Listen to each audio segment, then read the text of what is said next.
SASAD, in partnership with the Advancing Partners and Communities Guyana project, kicked off 16 days of activism during its third in the series of lunch talks.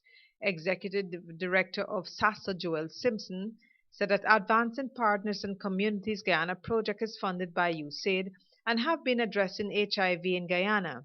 He said that 16 days of activism started on November 25th, the International Day for the Elimination of Violence Against Women, and would wind up on December 10th, Human Rights Day. Today he tells what the several organizations represented dealt with. Barriers that LGBT people face when seeking assistance for intimate partner violence. I noticed some recommendations coming from the floor. Where are you going to take those?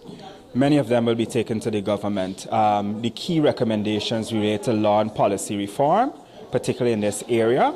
Again, it's been coming up over and over how laws criminalizing same-sex intimacy and cross-dressing undermine the very good laws that we have in relation to domestic violence.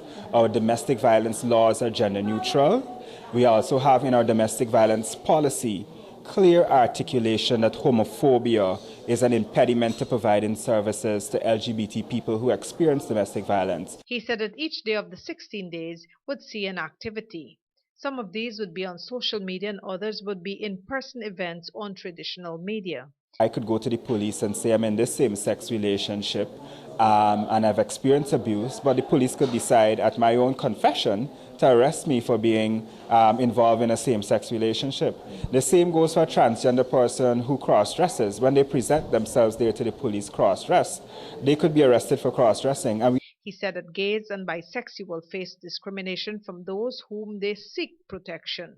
He pointed to the case of one Nicholas Kissoon who was arrested in his home for, among other things, cross-dressing. So we have these very schizophrenic laws which we need to address, and the government needs to deal with that. And given the commitment of the APNU AFC administration in their manifesto, in their May 2015 elections manifesto, that they will be addressing issues related to discrimination based on sexual orientation and taking measures to avert that discrimination, we want to seek action now that the honeymoon phase is over.